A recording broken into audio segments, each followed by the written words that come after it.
Good afternoon and welcome, U.S. Customs and Border Protection, Air Marine Operations, Tucson Air Branch. My name is Michael Montgomery. I'm the director of the Tucson Air Branch. It's a great honor for me to introduce Deputy Secretary of the Department of Homeland Security, Mr. Ken Cuccinelli.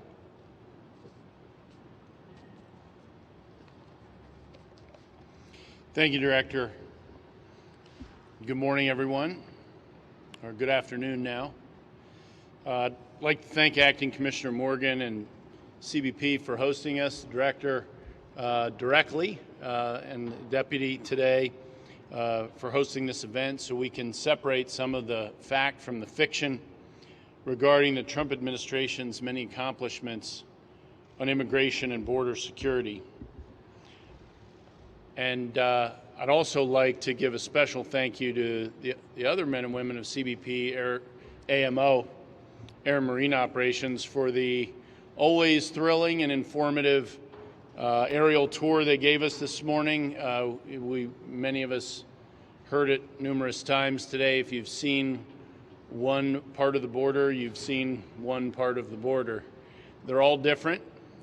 They all have their own challenges that are unique to that particular part of the border.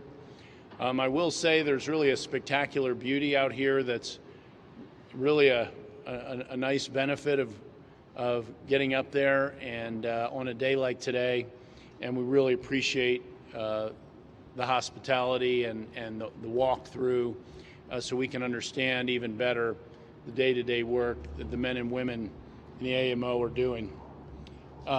President Trump and this administration deeply appreciate the dedication, not just of the men and women of AMO, but all of CBP. And pleased to visit with all of them here today. You see Border Patrol, COFO here. We appreciate the work all of them do, and I know the President does as well. If you remember three words from what I have to say today, it'd be stop, detain, and return. Stop, detain, and return. Almost 4 years ago to the day, President Trump was elected with the promise to the American people, and really with a mandate from the American people to reform our immigration system, to strengthen border security, and enforce the rule of law. Stop, detain, and return. The broken system and the detrimental policies that were inherited at that time from the previous administration were really a complete disaster. And I would add into that, and it wasn't the previous administration's fault on this point, was you had some court decisions, Flores, for instance, in 2015, and we have seen really a spike in the invasion of this policy space by activist judges as well, which has always presented challenges that this president has had to confront like none of his predecessors. But along the border, gangsters, murderers, rapists, other criminals were crossing the border nearly at will there. And our Border Patrol agents were overworked and unsupported. Our immigration policies were a jumbled mess. And the prior administration's policies made really hardworking Border Patrol agents' lives harder and made illegal aliens, including criminal illegal aliens' lives easier, and the breaking of our immigration laws easier. From day one of the Trump administration, the Department of Homeland Security has been working around the clock to fix these problems, and I'm proud to say we've made incredible progress. We certainly have more that we need to do, and progress isn't always fast, but under this president's relentless leadership and drive, we have made progress. We fulfilled President Trump's promise to build the border wall. We saw a lot of it today. Not only did we see a lot of it today, we saw a lot of the new parts that are just being built as we speak. Obviously recently celebrated the 400-mile marker in terms of construction, and by the end of this year there'll be another 50 miles added to that number. The wall is an important part of STOP. We effectively ended catch and release, a catastrophic practice under which the government used to release illegal aliens into the United States in the hopes they'd show up for their immigration hearings. And guess how many showed up?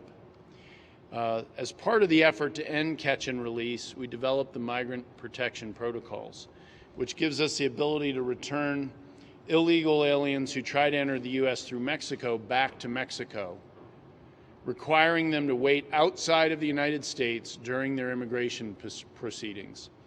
MPP is part of DETAIN, and it's achieved in large part because of the President's diplomacy, which he was criticized for through a good part of the early part of 2019, but it has proven very fruitful with Mexico. We have, not only is there a new trade agreement, the improved version of NAFTA, USMCA, but our relationships across the border in terms of working together have never been better. And Commissioner Morgan and the folks in the Border Patrol and OFO can attest to that. They engage with their partners across the border every single day more productively than ever before. In fiscal year 2019, CBP and ICE were forced to release almost 500,000 illegal immigrants caught and released. In fiscal year 2020, that number dropped to only about 15,000 of those apprehended were caught and then at some point released. A 97% reduction in catch and release. A critical part of DETAIN.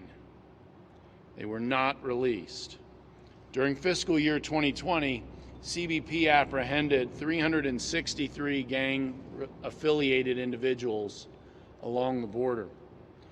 That was a drop of almost 63% from the 976 gang-affiliated individuals that we apprehended during fiscal year 2019. That is a very good sign. That is the kind of trend line we like to see and that America benefits from. But that's not all. During fiscal year 2020, CBP apprehended 2,438 criminal aliens, including 156 sexual predators, a significant drop from the 4,269 criminal aliens, including 58 sexual predators that CBP apprehended the previous fiscal year in 2019. Again, very positive signs. What it tells us is that there are less of them coming. It isn't that there are more of them getting away. There's less of them coming. Thanks to President Trump's diplomatic leadership, I mentioned with Mexico, but we also signed historic asylum cooperative agreements with Honduras, Guatemala, and El Salvador to discourage migrants from making the dangerous trip to the U.S. and affording them protections as close to home as possible. This is also part of that diplomacy success of President Trump, largely achieved in the early part of 2019. I would note that for the Northern Triangle countries, our relationships have gone way beyond those ACA agreements. ICE and CBP personnel have been down there assisting with training. State Department folks as well have been down there as it relates to the asylum cooperative agreements, as have UNHCR personnel. There have been a lot more interactions. We saw the fruits of this in the last month or so with the breaking up of two caravans that never really got going. The farthest any of them got was to southern Mexico, and what remained of those caravans was then sent home by Mexico. That kind of cooperation that avoids ever encountering those folks at our own border is something we very much appreciate from our allies that's been achieved through President Trump's diplomacy efforts. We're preventing dangerous drugs from entering our borders and poisoning our communities. The Commissioner says all the time, every town in this country is a border town, because what crosses the southwest border reaches every community in this country. And drugs is first and foremost the best and unfortunately worst example. But over the last 4 years, CBP seized almost 4 million pounds of hard drugs like fentanyl and cocaine, methamphetamines, almost double the annualized amount seized the 8 years before that. We're protecting the American worker. by enforcing visa laws as Congress wrote them. Most notably and recently in October, you saw several efforts at strengthening the H-1B non-immigrant visa program. This is for high-tech workers, to use one example. It's not the only one, but there's been a lot of recent news on this in October. This program has historically been abused, frankly, by corporations in this country seeking to save a buck by replacing American workers with cheaper foreign workers. These are just a few examples of this president's unprecedented achievements on border security and immigration. Make no mistake, they are unprecedented. For decades, previous administrations of both parties paid lip service to these issues, but the result was always the same: hollow words followed by broken promises. The Trump administration put its promises into action to keep the American people safe and secure. But you'd be hard-pressed to find news coverage of our achievements in the media, so I appreciate you all being here today. They said we couldn't build the wall, and we did. And we'll continue to prove them wrong, 400 times over so far, with each and every mile we complete, with over 300 more miles to go. Having lost that narrative, though, critics then claim that only a small portion of the wall is new.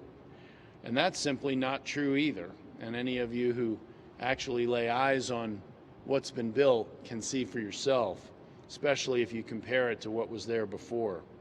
Each and every mile of border wall system includes an entire structure. It's got roads that go with it. It's got cameras, top-of-the-line technologies to assist with the Border Patrol and AMO in their work. And none of this existed before this administration. There was legislation saying it should exist, but it had never been built until this administration. But having lost that battle too, our critics then claim the wall's ineffective because smugglers will simply dig tunnels underneath it. And that's nonsense. The wall is forcing criminal organizations to resort to more costly and time-intensive smuggling methods away from civilian populations, which in and of itself is proof of the wall's effectiveness. Opponents then said our immigration policies and initiatives aren't working. Well, perhaps they should pay attention to the numbers I cited earlier. The policies this administration has put in place are drastically reducing illegal immigration and are keeping the American people safe from drugs and criminals. Unfortunately, blatant media bias against this president's policies is nothing new. Social media platforms, so-called legacy newspapers, and countless talking heads on television have unfairly criticized this president for simply doing what he said he would do. He isn't surprising anybody with any of this. He said he was going to do it. How often do you see a president actually do what he said he was going to do? Some have recently crossed the line from simple bias to blatant censorship, namely big tech. The powers that be in Silicon Valley and across the social media space have gone from casually opposing the Trump administration's accomplishments to attempting to prevent the American people from ever seeing them in the first place. This is the stuff of totalitarian nightmares, the kind of censorship and suppression of news that authoritarian regimes in Cuba, Venezuela, North Korea, and the Soviet Union and others practiced, and some still practice. Most recently, Acting Commissioner Morgan's Twitter account was suspended. And what did he do to deserve this, you might ask? He simply provided facts, factual information to the American people about the border wall system. Apparently, Twitter didn't like that. He didn't spread hateful rhetoric as many in the left-wing Twitter community do. He didn't call for violence or threaten anyone. In fact, he was reporting on stopping violence and catching those who commit violence.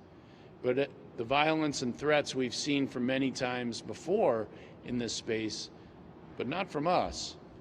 Commissioner Morgan was simply providing facts to the public, facts about stopping violence, not committing violence. It's painfully ironic that Twitter took action against Acting Commissioner Morgan for this innocent tweet while continuing to allow radicals and totalitarian leaders, including Iran's Ayatollah Khomeini, who has invited the very elimination of the State of Israel to spread their poisonous rhetoric across the platform on a daily basis. This kind of hypocrisy is frankly disgusting. Now, I have a bit of a sense of humor and found some irony in the fact that they were banning Commissioner Morgan from the platform while Jack Dorsey, at almost the same time, was testifying before the U.S. Senate about Twitter censorship. The irony was worth mentioning on my Twitter account since I hadn't been banned. Sorry, Mark. But of course, we shouldn't necessarily be surprised this happened. There were signs that tech companies and media organizations would resort to underhanded tactics. For example, in September, Hootsuite, a social media management and marketing software company, terminated its contract with ICE. The reason for canceling this agreement? Because a few ignorant employees stuck in their Silicon Valley bubble, clearly ignorant of the Department of Homeland Security's efforts to keep America safe, were upset that their employer was doing business with ICE at all. This insurrection eventually boiled over, leading Hootsuite's CEO to release a public statement acknowledging that he was bowing to the mob from within. You might be asking yourself, why would big tech and media companies do this? Why would they lie to the American people or shroud the truth? Well, the answer is simple. It's because they don't want Americans to know the truth. They know they've lost the narrative on border security and immigration, and it's more important for them to push their dangerous beliefs than it is to inform the public. Big tech would rather see Americans be victimized than admit they were wrong. Before I conclude, I want to make something clear. The outright censorship and bias that is being displayed by tech companies and the media poses a grave threat to national security. Part of the reason the Department of Homeland Security was founded after 9/11 was communication failures. It's something we've worked on for the entire duration of our existence. We do count on partnerships across American society, and to see those efforts intentionally interfered with is painful in light of the legacy that we live with. This is no longer about policy disagreements. For us, it's about saving American lives by communicating information to the American people, and for us being transparent, frankly. But the tech companies and media have decided those lives are worth sacrificing if it means the facts disrupt their precious narrative. This dystopian scenario in which we find ourselves is deeply troubling, and no good can come of it. Nevertheless, the Trump administration and the Department of Homeland Security will continue to push forward with our obligation to protect the American people, regardless of whether or not a few out-of-touch corporate executives choose to acknowledge it. So I'd return to my three-word stop, detain, and return. Stop, detain, and return. It sums up the direction that we've moved in the space of illegal immigration in this administration. We've made tremendous progress. Progress doesn't have to remain. It can be undone. And we still have a lot more work to do. But that's all I have to say on it for now until we get to questions and answers. I'd now like to turn it over to Acting Commissioner Morgan, who will go into greater detail on what this administration is doing to keep our country safe. Thank you all very much.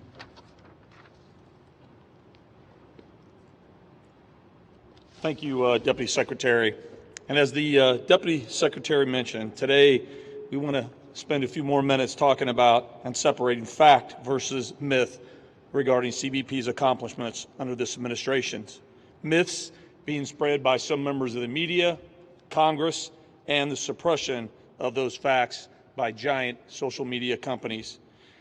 Last week, as the Deputy Secretary mentioned, Twitter suspended my account for making factual statements. If I make a statement that every mile of border wall helps us stop gang members, murderers, rapists, and pedophiles from entering our country, I'm accused of violating Twitter's rule against hateful content But as the Deputy Secretary mentioned, the Ayatollah can call for the complete destruction of Israel, and somehow that's okay, according to Twitter.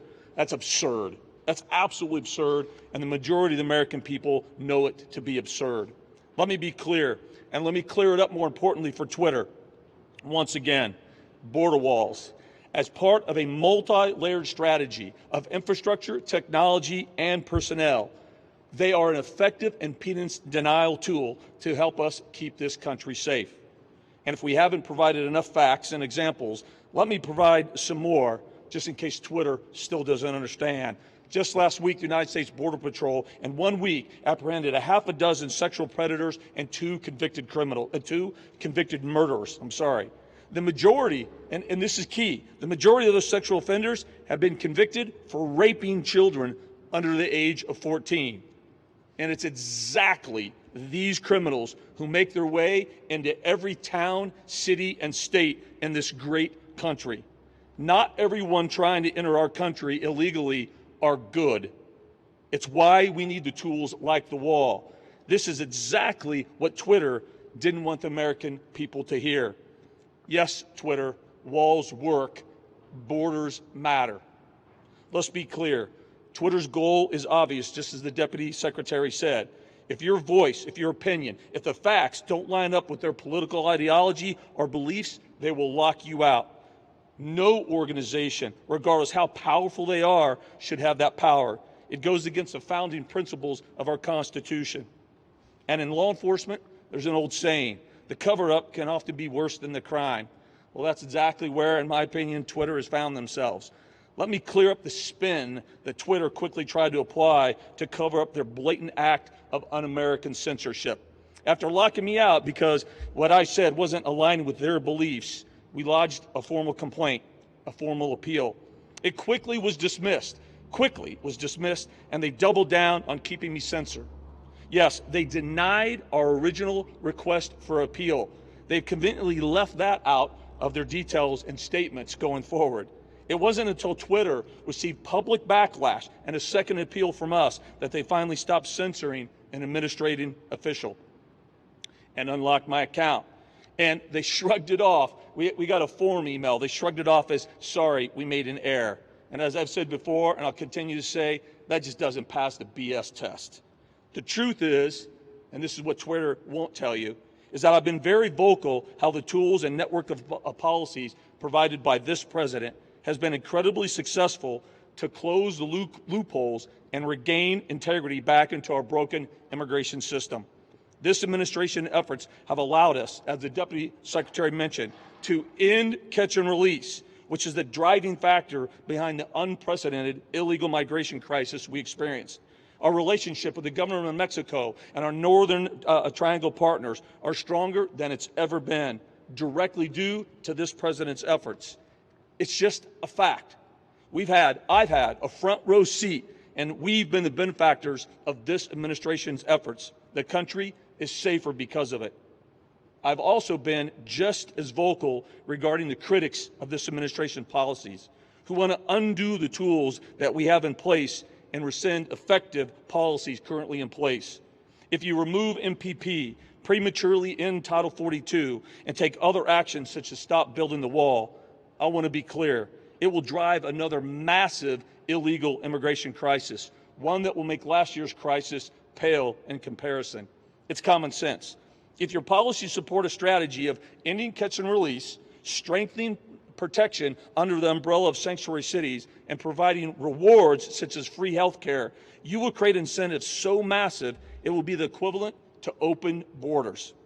An illegal immigration policy with pillars which consist of release, protect, and reward will sound an alarm that our borders are in fact open. It's common sense. Who wouldn't come under that policy? Let's be clear.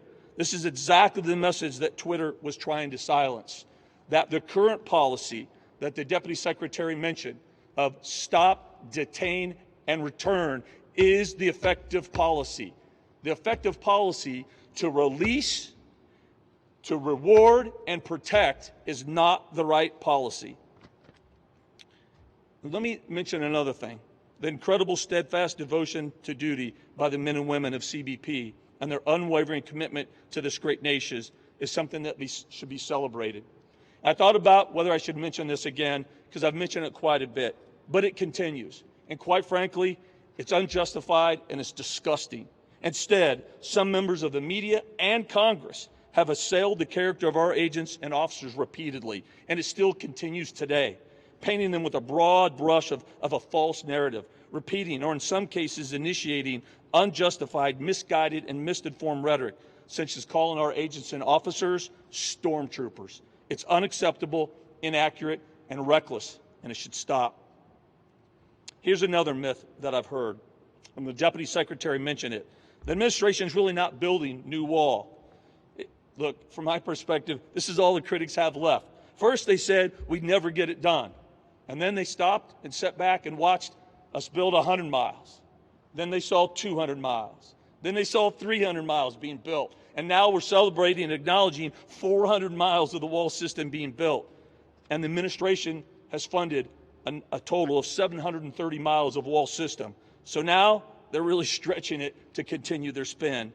Every mile of wall system is a new mile of wall. It's like nothing that we've built before.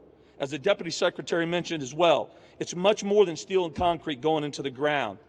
It's a system with lighting, access roads, an anti-climb plate, and state-of-the-art technology, which will eventually infuse artificial intelligence or mechanical learning.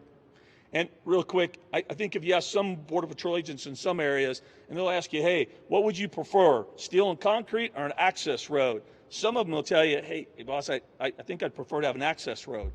But they don't have to, because the wall system includes it and part of all the accessories that's included. That's why we call this a wall system. And to the critics of building the wall, I remind you, we've been using different forms of barriers across many administrations, both Republican and Democrat. We're just building it better now. Here's another fact. Illegal drugs and human smuggling activities have decreased in those areas where we have a wall system in place. As part of that multi-layered strategy of infrastructure, technology, and personnel, it assists CBP with dictating and shaping the behavior of the smugglers rather than them dictating how we respond. For example, we want to push them and shape their behavior to go to our legal ports of entry, where we have more tools available to us and the capacity to stop every single person and conveyance that comes across our borders. And we're building much more than a wall system. With every mile, we're actually building a better protected border and safer America. Let's talk about drugs for a minute. Even while we're navigating a global pandemic, CBP remained on the front lines protecting this great nation. The smugglers, they didn't stop. They continue to pour drugs in this country. However, with the support of this administration, we continue to improve our technological platforms, both at our ports of entry and in between. Last year, our fentanyl seizures increased by 71%, a total of 4,700 pounds. That's an alarming amount. Knowing just a small amount can kill you. Likewise, our seizures in meth went up 25%.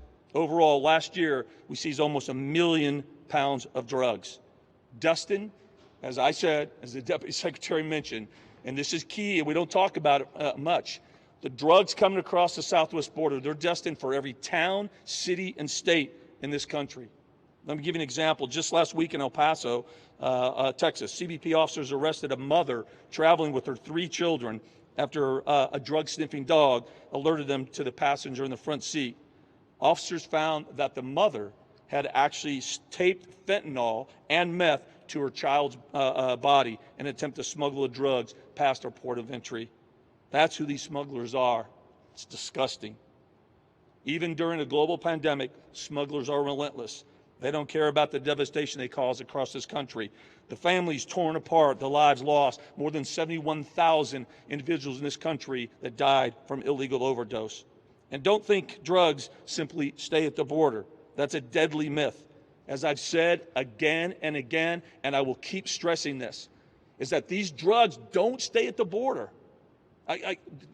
Take this to the bank. If you have a meth overdose, pick the city. It doesn't matter. Vermont, Detroit, Maine, New York, it doesn't matter. Pick the city. The meth overdose, I can guarantee you that meth came from the southwest border. It's why we also continue to say borders matter. It's why border security is national security. It's why having policies in place which reflect this understanding and this reality is critical. I'd like to quickly footstop a couple additional things the Deputy Secretary said. As we both illustrated, this administration took bold action that has allowed us to address the unprecedented illegal migration crisis from just a year ago.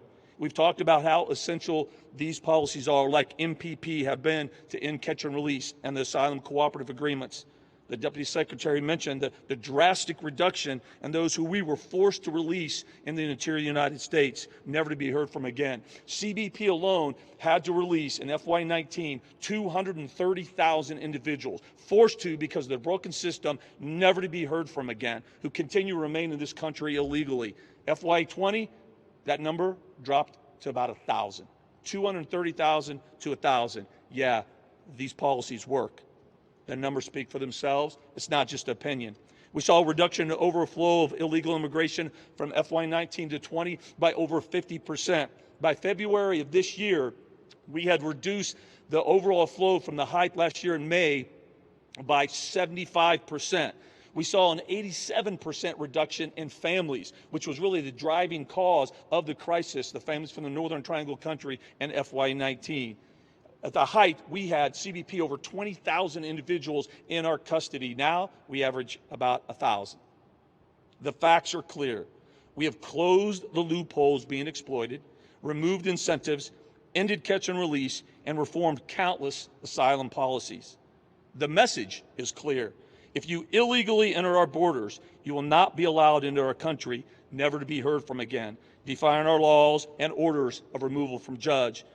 You will be stopped, you will be detained, and you will be returned. The need is clear.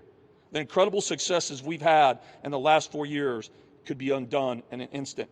If the tools, policies, and initiatives afforded to CBP by this administration doesn't remain and the strategy continue, as the deputy said, the effective strategy of stop, detain, and return will go away, as opposed to what the critic strategy is, which is release, protect, and reward. The reality is clear. Any illegal immigration policies whose pillars consist of release, protect, and reward will sound the alarm. Our borders are wide open. It's common sense. Who wouldn't come? Driving not just another massive illegal immigration crisis, but in my opinion, you would drive what would be akin to an illegal invasion. With that, I'm going to turn it over to Chief Patrol Agent Chief Villarreal for a couple of comments.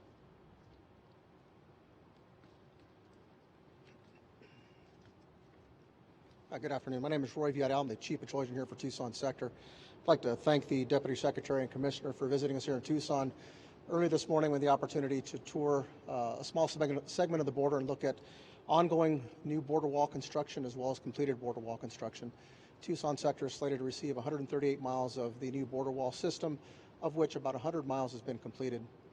To drive a point home, as you heard the Deputy Secretary mentioned, as well as the Commissioner, crime and what comes at the border does not remain at the border. The border is transitory, whether it's a criminal alien, sex offender, murderer, whether it's fentanyl or any other narcotic that passes through the border. Its intent is to go into the United States. Chicago, Atlanta, New York, you name the state, that's its intended destiny. What we do on a daily basis with the men and women of the U.S. Border Patrol and those in Customs and Border Protection do is provide national security. The remainder of my remarks will be conducted in Spanish.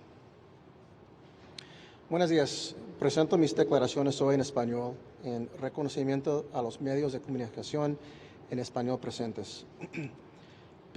Primero quiero darle las gracias al subsecretario Cuccinelli y al comisionado interino Morgan por esta oportunidad de darles la bienvenida a Tucson y también por la oportunidad de hablar sobre el progreso que hemos logrado en proteger la fronteriza. Segundo, estoy muy orgulloso de nuestros agentes aquí en Tucson. Para darles a conocer un poco de mí, me uní a la patrullera fronteriza para servir al país y para ser miembro de la mejor agencia federal de la nación. He servido por 3 décadas y lo he hecho para contribuir a la seguridad del país. para prevenir la entrada de peligrosos criminales, narcóticos y proteger contra amenazas de terrorismo. Gracias a la tecnología ahora vivimos y trabajamos en un mundo donde tenemos abundancia de información a nuestro alcance. Desfortunadamente, mucha de esta información es incompleta, engañosa o simplemente errónea. El subsecretario y el comisionado han correctamente expresado que los hechos de que verdaderamente ocurre aquí en la frontera suroeste del país se pierde, se ignora y a veces es alterado a propósito para cumplir con ciertas agendas. Usted escuchará que CBP no está construyendo nuevo muro. Escuchará que el muro es inefectivo en detener a contrabandistas. Escuchará que la inmigración ilegal ya no es un problema. Como jefe del sector de Tucson, puedo asegurarles que ninguna de estas declaraciones, no importa cuántas veces sean repetidas, son remotamente ciertas. Son mitos, no hechos. El hecho es que cada milla de sistema de muro es nueva. Cada milla ayuda a nuestra agentes a hacer su trabajo de forma segura y efectiva. El hecho es que el muro funciona y que la actividad de contrabandistas, ya sea en drogas ilícitas o en tráfico humano, han disminuido en áreas donde hemos construido el nuevo sistema de muro. Los esfuerzos de los contrabandistas han sido reducidos a excavar túneles o a arriesgarse a través de nuestros puertos de entrada. Sabemos que los contrabandistas no se detienen en nada en inventar nuevas formas. El 29 de octubre, por ejemplo, nuestros agentes detuvieron a 16 nacionales mexicanos sospechosos de usar un sitio de construcción cerca de Douglas, Arizona, para entrar a los Estados Unidos ilegalmente. En efecto, la amenaza es real y continua. El hecho es que los contrabandistas de drogas continúan enfocando sus esfuerzos en estas áreas de la frontera. Como otros sectores, las confiscaciones de drogas ilícitas en Tucson va a aumento en el año fiscal 2020. Las confiscaciones de fentanilo han tenido un incremento alarmante, pasando oficiales en la puerta de Nogales. El mes pasado, oficiales en la puerta de Nogales detectaron 800 libras de metafetamina en un cargamento comercial agrícola. El hecho es que la inmigración ilegal continúa poniendo nuestra seguridad en riesgo, aún más ahora durante la pandemia de COVID-19. Cada semana, CBP se encuentra con miles de inmigrantes no investigados y no autorizados de todas las ciudades, quienes han cruzado nuestras fronteras ilegalmente, la mayoría de ellos de países fuertemente afectados por el virus. El hecho es que la inmigración ilegal pone el riesgo de la seguridad de nuestra propia fuerza laboral. El 21 de septiembre, por ejemplo, uno de nuestros agentes de la patrulla fronteriza fue apuñalado múltiples veces mientras arrestaba a un grupo de migrantes ilegales. Afortunadamente, sus heridas no pusieron en peligro su vida, pero este incidente demuestra el riesgo que enfrenta nuestro personal diariamente para mantener el país seguro. En conclusión, le urgimos a usted a considerar los hechos en vez de los engañosos mitos que muchos medios de comunicación han estado difundiendo durante los últimos años. Agradezco la oportunidad de asistir a los líderes de esta organización a corregir el récord sobre la misión del CBP y la labor que desempeñan nuestros agentes de primera línea diariamente para mantener el país seguro.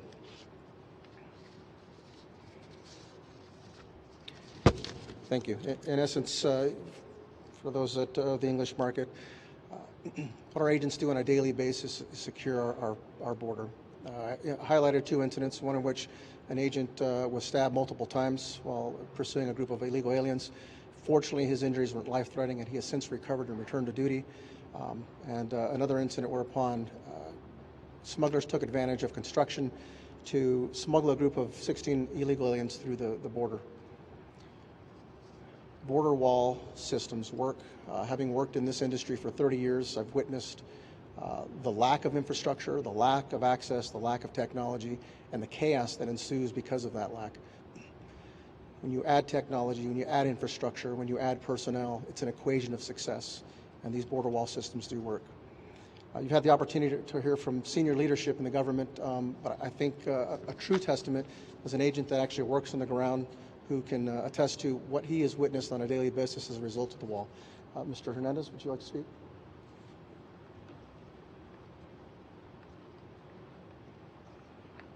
Good afternoon. I'm going to share this in Spanish also for the media partners in Spanish.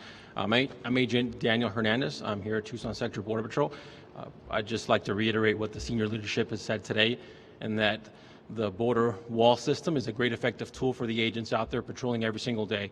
We know that this vast terrain is difficult to patrol, and the border wall gives us that access, gives us that time that we critically need to mitigate those incursions on the border. So take it from the agents on the ground.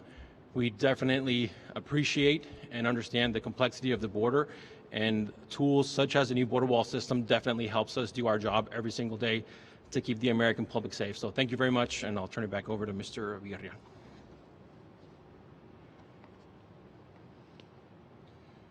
All right, at this point, we'll take some questions for a few minutes, if anybody has any. Sir? A little louder. Today you were in the tour. Yes. I feel kind of surprised for what you saw in firsthand. What did you learn about today's tour?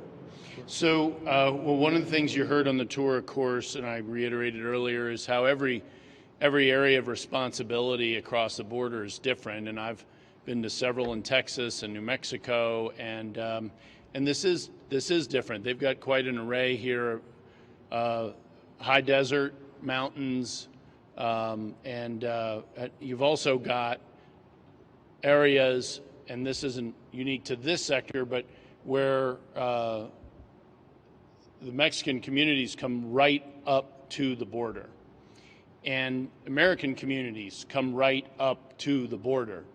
And without the impediment of the wall, there's virtually nothing you can practically do to stop just walking back and forth across that border. So the other thing I saw today that was somewhat unique to this area is what the vast and somewhat unique territory does to the ability of people coming across to hide, and thus to make Border Patrol agents like Agent Hernandez's job more difficult. There's definitely value to being in the air. You could see, as I'm sure you saw, the undulating territory. On the ground, you can't see past that. And there's also very limited, particularly given the size of the area, there's very limited road access. Certainly in the areas where the new wall's been put up with access road, honestly, people focus so much on the wall. I joke with people that before I went to the dark side and went to law school, I was an engineer. And I find the more impressive engineering to be the road in this sector. Now, in other sectors, in Texas, it's not as hard to do.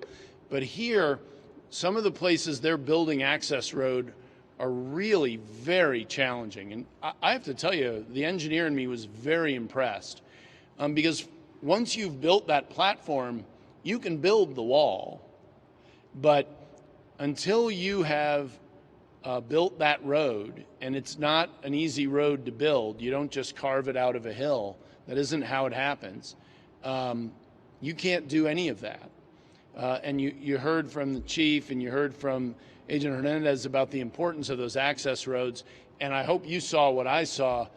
If you picture the same terrain without the access road along the fence, along the border wall, your ability to get in and out and to move nimbly to deal with incursions from the other side of the border is extremely limited on the ground. Then you're totally reliant on your air assets, and they're just not that many. They can't be everywhere, and of course they have limitations as well, weather and day and night and so forth. So that was very different about this sector, the extreme nature of the territory that they have to deal with, the nature of the terrain relative to most of the other areas that have population nearby. The most like it would be getting toward western Texas, Big Bend, that area. But they definitely have a unique challenge here. I think they handle it superbly well.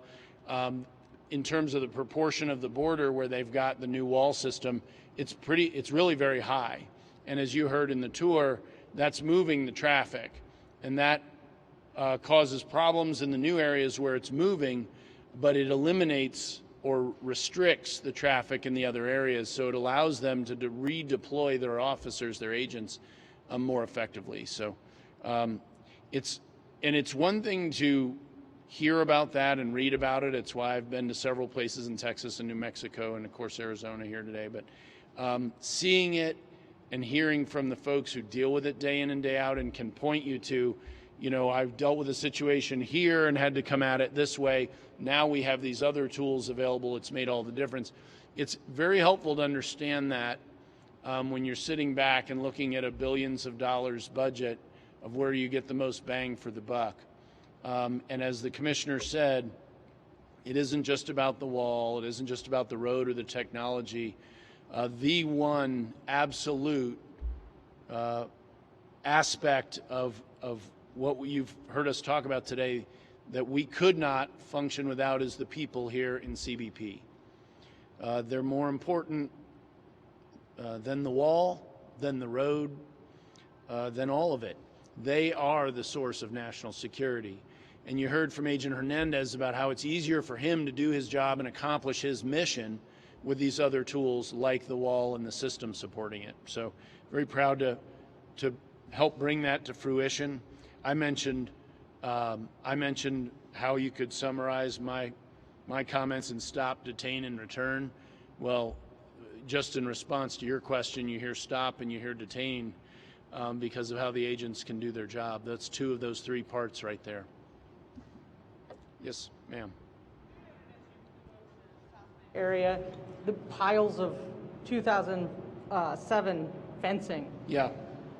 What was the decision, or why was the decision made to tear that out and replace it with 30 foot? So you've gone from 15 to 18 to now 30, versus leaving that there and moving on to the areas that only have those 5-foot vehicle barriers?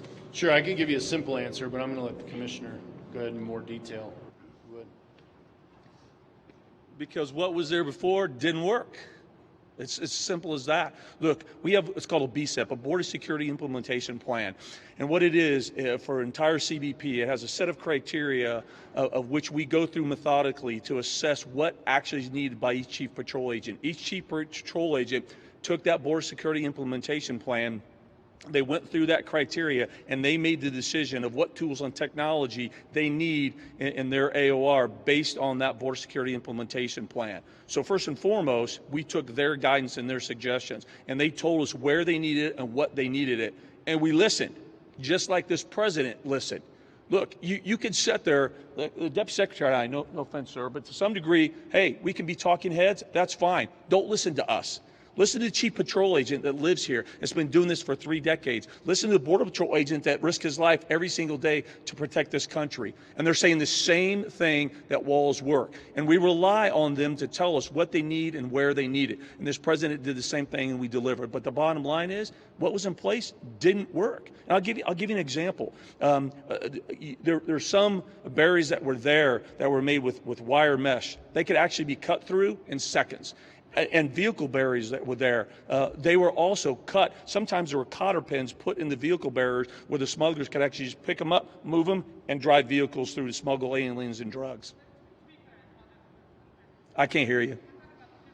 18-foot structure that, after it was built, Tucson was no longer the #1 sector in the Border Patrol. Things shifted to Texas as families and children started arriving.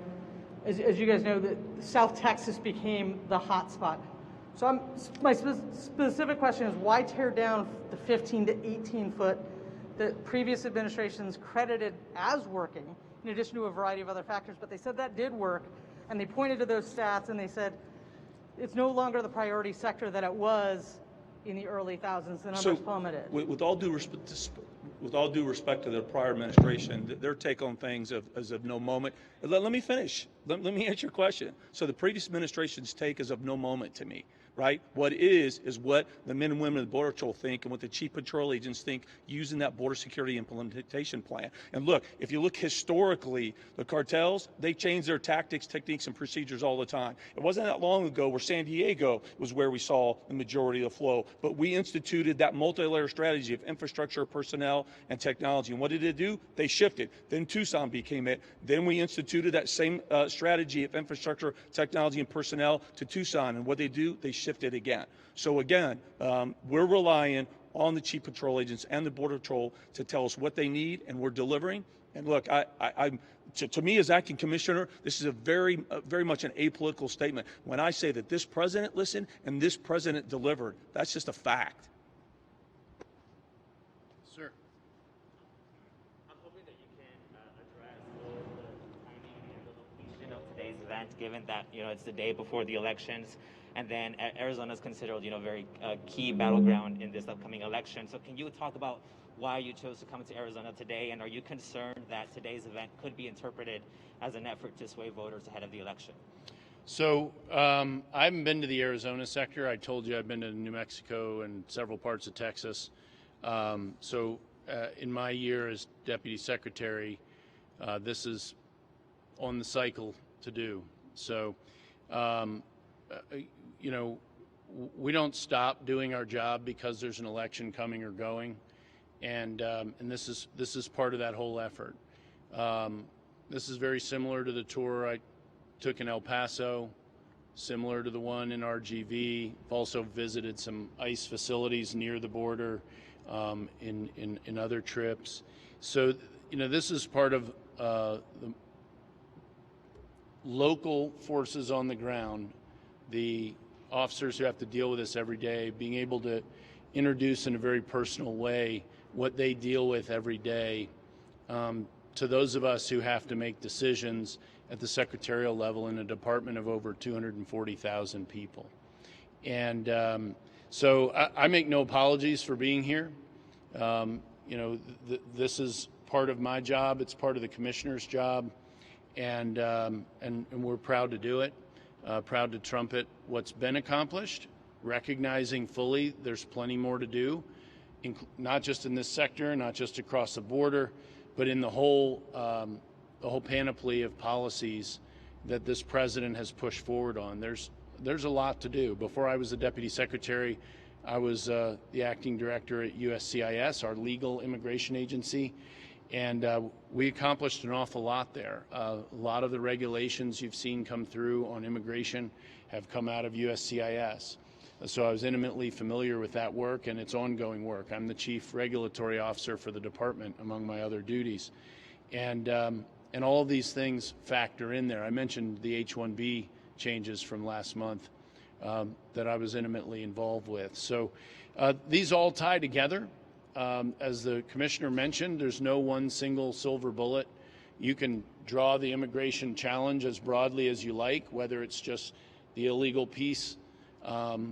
There's the illegal piece on the southern border, there's the northern border, and there's our waterways. We have many different aspects to it, but today I'm here. I'm proud to be here. I very much appreciate the hosting of all the folks here from CBP, and happy to answer substantive questions. People can ask why we're where we are anytime they like, but later on this week it'll be all election security starting tomorrow until that settles up. So up through today we have the opportunity to do some other things. So yeah, I'd rather not. Yeah, just real quick. So I'd like to kind of foot stomp on that too. So the last 18 months, I've probably done 30, 40 press conferences on a variety of topics. Every single month, we've given an end-of-month status of where we're at from CBP. Last year, we gave an end-of-year report. This year, we did an end-of-year report. Just a couple weeks ago, we were at one of our international mail facilities hub in JFK. We were talking about a variety of threats to this country, to include the proliferation of counterfeit and other contraband and drugs coming in from China. We've talked about the forced labor in the Shenzhen, China area, and we could go on and on with what we've done. We've engaged countless reporters again and again. So as the Deputy Secretary said, we just see this as a continuation of our job. And next week, Adjutant expressed to me on the way down, I'm going to the northern border next week. So it's just part of what we do, and I think it's part of what we owe the American people, to make sure that they're provided the information that they need to know with respect to the threats, and specifically in CBP's AOR that's coming from outside our borders. One last question. Yes, ma'am. What? Okay. Well, I said one more, so. So you mentioned you detained, or CBP detained 976 gang officials last year, and this year it was 363. What is the detaining how is that different? Because you were saying stop, detain, and return. How is the detaining process different with normal asylum seekers and who you're finding as criminals at the border? How are those detaining processes different, or how are they similar? Well, there's not a detention process for asylum seekers. People claim asylum after they've been detained, sometimes long after. Those processes have changed, and one of the most recent announcements is of the global asylum rule that the Department of Homeland Security has worked through with the Department of Justice, which should publish later this week, which will eliminate the availability of asylum for people who've committed various crimes and so forth, much as we have also cleaned up the asylum process. I mentioned heading USCIS.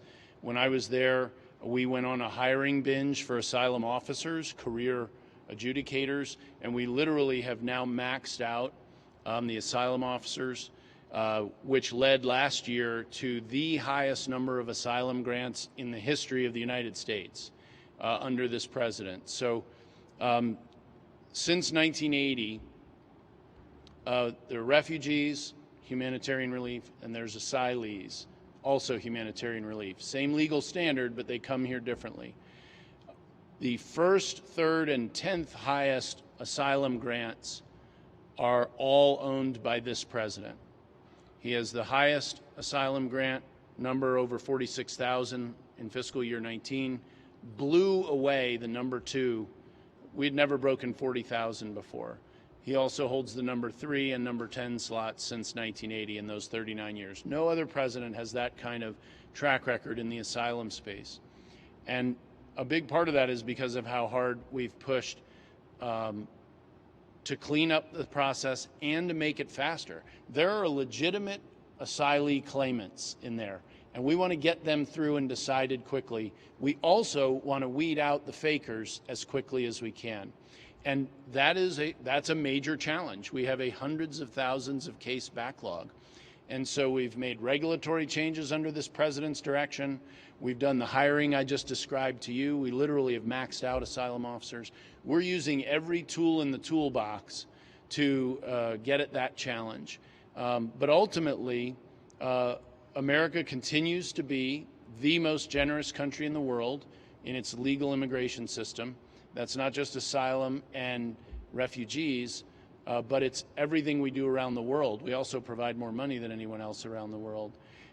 At the same time, cleaning up our process so people can't game our system, which they've been doing to a terrible degree for many years. Americans want to be generous, but they don't want to be lied to.